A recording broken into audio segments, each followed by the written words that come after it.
Ya, teman-teman. Jadi di sini kami dari kelompok 4, sama ada saya, Andri Daviano, lalu ada rekan saya. Ya, saya Franco Hasil Hartonan. Ya, saya Muhammad Karafi, teman-teman. Ya, saya Muhammad Reno Padilla, teman-teman. Ya, itu tadi adalah rekan-rekan kita dari kelompok 4. Jadi pada video kali ini, kami dari kelompok 4 akan membahas salah satu dari 7 prinsip e-government. Ya, jadi sini materinya adalah e-government needs a systematic approach through EGRM. Atau kalau kita translate itu, e-government ini membutuhkan pendekatan sistematik melalui IGRM. Nah, jadi ini adalah materi yang akan kita bahas pada video kali ini.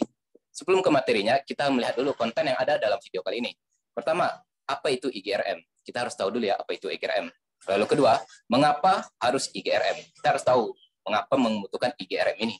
Lalu ketiga, bagaimana bentuk dari IGRM itu? Lalu keempat, apa contoh dari IGRM itu? Nah, oke, jadi untuk materi pertama, apa itu IGRM, akan dijelaskan oleh dua rekan saya, Franco dan nanti Kadafi. Oke, kepada mereka saya persilakan. Nah, oke teman-teman semua, kita bakal masuk itu tentang apa itu IGRM. Nah, sebelum masuk apa itu IGRM, teman-teman harus tahu dulu. E-government itu apa sebenarnya? Jadi e-government itu merupakan sistem pemerintahan. Nah, di mana sistemnya ini menggunakan teknologi untuk melayani dan memenuhi kebutuhan, baik kebutuhan untuk pemerintah ataupun kebutuhan untuk masyarakat. Kemudian IGRM, RM-nya roadmap teman-teman. Jadi e-government roadmap. Nah, di mana roadmap ini diartikan sebagai sebuah dokumen, di mana dokumen ini menjelaskan suatu rencana dengan jelas dan rinci. Bagaimana sih suatu strategi dilakukan dan menjadi acuan dalam menjalankan program. Misalnya saja roadmap di dalam kripto teman-teman. Kalau misalnya kita zaman sekarang yang paling sering itu kan kripto tuh lagi booming-boomingnya. Di situ ada yang namanya roadmap kan, misalnya kayak di sebuah proyek bom kripto pada tahun 2021 nanti mereka akan menambahkan fitur ini, pada 2023 nanti ada penambahan fitur ini, dan pada tahun selanjutnya juga nanti ada fitur itu yang dijadikan visi teman-teman ke depannya. Oke, lanjut kepada teman saya. Ya, roadmap ini akan memberikan visi, menunjukkan arah, dan mengaturkan kecepatan, dan membuat seperangkat metodologi, dan membantu menentukan prioritas, mengaktifkan mobilisasi sumber daya, dan memfasilitasi adopsi pendekatan logistik dalam mengimplementasikan e-government.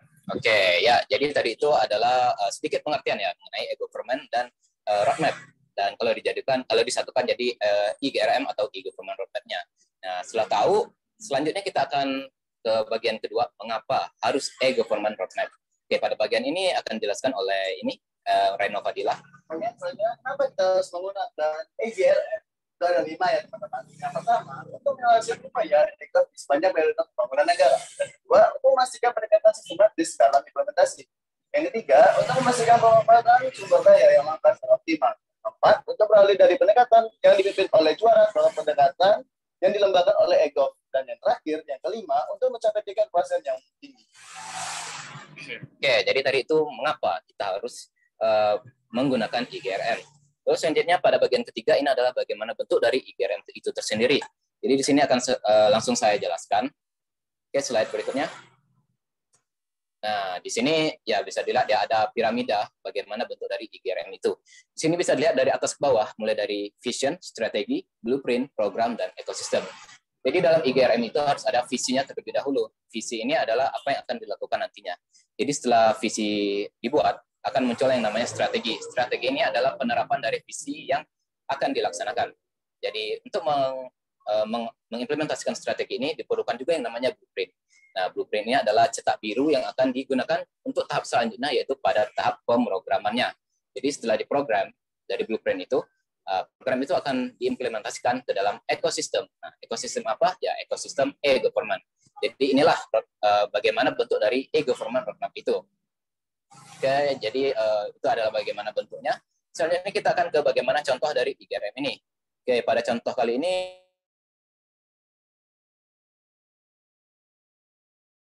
lihat di bawah, ini adalah sumber dari salah satu contoh roadmap-nya. Jadi dari melihat gambar ini, bagaimana pendapat Anda, Franco? Oke, jadi bisa dilihat ya di gambar. Jadi tahap perkembangan pada tahun 2016 itu roadmap-nya itu lebih ke tahap perkembangan dalam interaksinya. Jadi dia melakukan interaksi dulu. Oke, jadi pada tahap 2016 ini lebih memfokuskan ke tahap perkembangan interaksi. Bisa dilihat di bagian sebelahnya itu ada pada bagian e-payment, pembantuan tunai nasional, sistem identifikasi anak putus sekolah, serta ke e-budgeting atau pengadaan online. Dan itu masih di tahap perkembangan interaksi. Dan selanjutnya lanjut kepada tahun 2017. Nah, pada tahun 2017, tahap perkembangan yang dilakukannya itu pada tahap transaksi, teman-teman. Kalau teman-teman perhatikan, itu hampir sama ya. Jadi bentuk roadmap ini hampir sama, adanya visi gitu. Dan pada tahun-tahun selanjutnya, 2018 dan juga 2019, itu juga ada implementasi yang akan dilakukannya, teman-teman.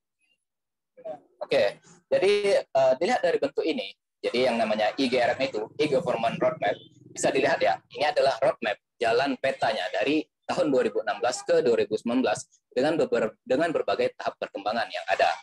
Oke, jadi ya ini adalah akhir dari video kali ini.